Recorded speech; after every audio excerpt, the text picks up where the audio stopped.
Bueno, le doy gracias a Dios porque estoy aquí y estoy muy contenta. Y estoy muy contenta por conocer a Damaris, que su esposo ya nos había conversado de ella y estamos contentos que ella se encuentre aquí. Para comprender mejor la situación de Jesús, podemos imaginarlo en medio de dos grupos distintos de pecadores. Por un lado estaban los llamados pecadores públicos o escandalosos, aquellos que cometían faltas visibles y fáciles de señalar, personas con conductas indecentes o socialmente rechazadas. Al otro lado estaban los fariseos, también pecadores, aunque sus faltas no eran notorias, sus pecados eran más internos, discretos: crítica, envidia, discriminación, soberbia espiritual. Jesús se encuentra en medio de estos dos grupos y con su actitud nos muestra algo muy profundo: que todos, sin excepción, somos pecadores necesitados de misericordia, ya sea que nuestro pecado sea visible o se esconda detrás de una apariencia religiosa. Su presencia en medio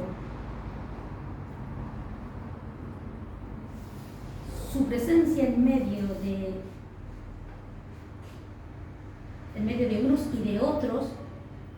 Yo voy a pedir que estéis orando ahí en vuestro asiento. Ya os he explicado que hemos tenido una semana difícil. Su presencia en medio de unos y de otros revela que Él, Jesús, no excluye a nadie, sino que viene a ofrecer salvación a todos. En respuesta a esta situación, contó la parábola de las ovejas y la moneda perdida, que se encuentra en Lucas capítulo 15, del versículo 1 al 10. La Biblia nos muestra que Dios no se queda indiferente ante los que están lejos de Él. En esas historias de la oveja y de la moneda perdida descubrimos el corazón de Dios. Él busca rescatar. Él se alegra cuando alguien regresa a sus brazos. Pablo también nos da un testimonio. Él se consideraba el primero de los pecadores. Fue alcanzado por la misericordia de Cristo y transformado en un testimonio vivo. Lo encontramos en 1 de Timoteo, capítulo 1, del versículo 12 al 17. Jesús habla de una oveja y de una moneda. Aunque parezca poca cosa, para el pastor y para la mujer eran valiosos. Pablo dice: Cristo vino al mundo a salvar a los pecadores, de los cuales yo soy el primero. Aunque Pablo estaba perdido, Cristo lo consideró valioso y lo buscó. Hermanos, hermanas, amigos, amigas, no importa cuánto hayamos fallado, para Dios cada persona es valiosa. La palabra más común en el Nuevo Testamento en griego para pecado es amartía. Literalmente significa cuando la flecha no daba en el centro de la diana.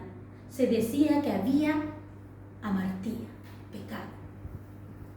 En el contexto bíblico sería fallar el propósito de Dios para nuestras vidas. Desviarse del camino, pecado. También tenemos otros términos relacionados en griego, por ejemplo, parastoma, que significa transgresión, caída, paso en falso.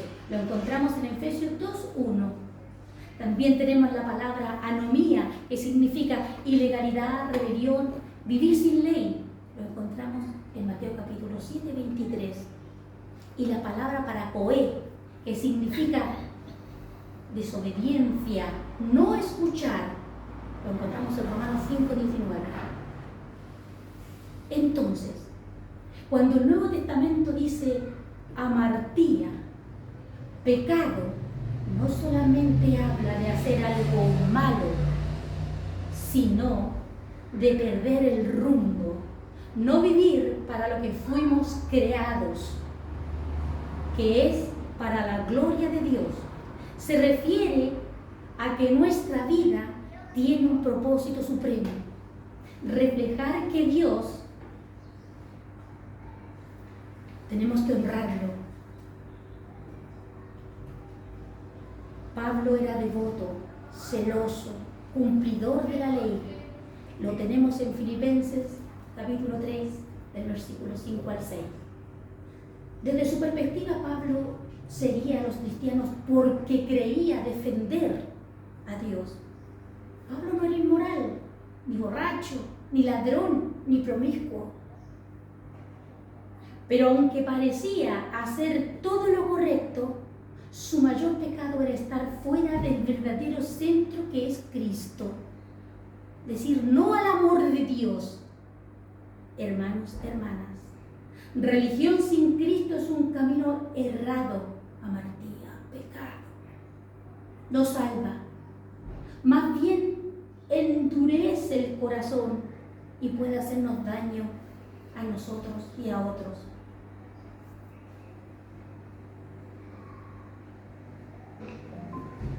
Cuando hablamos a nuestros amigos de que necesitan a Dios en sus vidas, le decimos porque hay un pecado. Y ellos, porque me ha pasado, dicen, yo soy impecable como hijo, yo soy impecable como esposo, yo soy impecable como hija, como madre, como trabajador, yo soy impecable, yo soy correcto o correcta. ¿Por qué? ¿Por qué no responden este tipo de cosas y se defienden de esta manera? Porque siempre nos hemos preocupado del pecado escandaloso. Tenemos un pecado que es el pecado más importante, decirle no al amor de Dios. Ese es un pecado. Ese es el pecado de los intachables, de los correctos, de los que no necesitan a Dios. Pero tan solo el hecho de no necesitar a Dios ya están en pecado. Ese es su pecado. De esa manera podemos llegar a ese que nos rechaza porque Él es impecable. Tan solo el hecho de no querer a Dios y de no tener a Dios en sus vidas ya tienen ese pecado.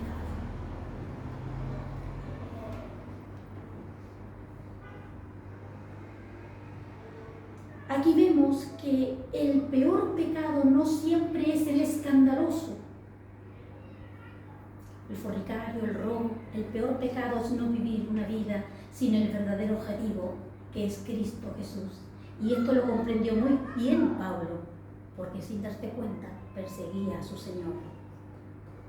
Pablo respondió con gratitud y adoración al Rey eterno, inmortal, invisible. A Él sea la gloria. Primera de Timoteo, capítulo 1, versículo 17. Cuando Dios restaura nuestra vida, se convierte en una razón de alabanza y testimonio vivo aquí en la tierra. Aquí es donde tenemos que dar ese testimonio. Nuestro testimonio habla más fuerte que 1000 predicaciones. Vivir lo que creemos tiene mucho más impacto que decir solamente desde un púlpito. Y esto no significa que debemos ser perfectos o que nunca vayamos a equivocarnos. Al contrario, nuestra vida cristiana se sostiene también en la humildad y reconocer nuestras caídas. Como dice el apóstol Pablo, nos gloriamos en la debilidad. Yo hoy estoy débil. Como dicen en mi país, a lo mejor ella se acuerda, yo ando de capa caída. Aquí también. Sí. Yo estoy débil. Si lo trajimos, lo llevamos. Entonces, yo le digo al Señor, aquí estoy, amén. No voy a soltar el arado, pero yo estoy aquí, temblando, tenga todo el cuerpo.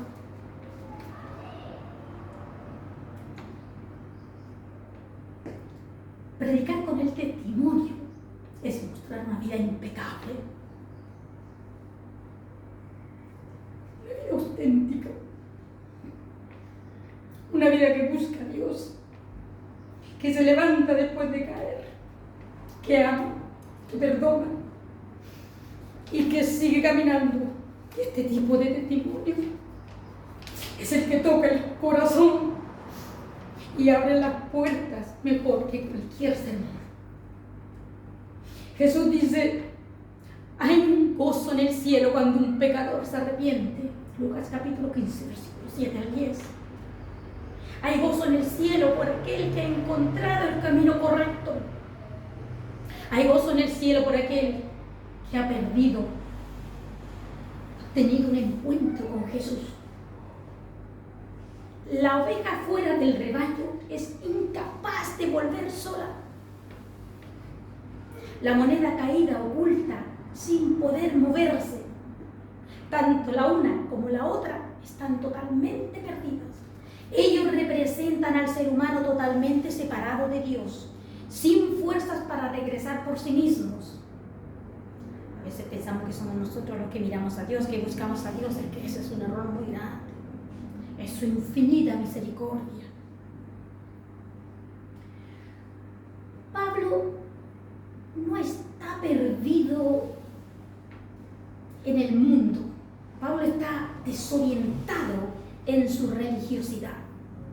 Y a veces nosotros podemos caer en lo mismo, llenarnos de ritos, costumbres y reglas, pero olvidarnos del amor.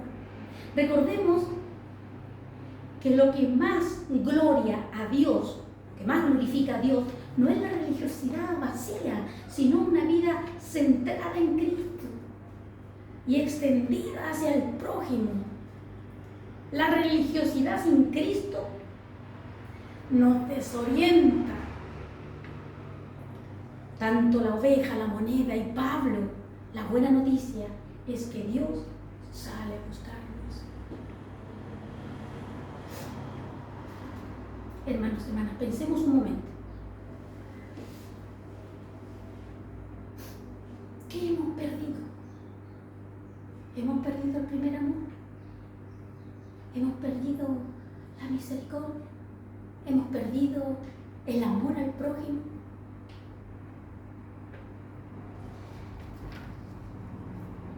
Con una que hemos perdido, tenemos que buscarla, pedirle a Dios que nos devuelva ese amor, que nos devuelva esa misericordia, que nos devuelva esa ganas de congregarnos.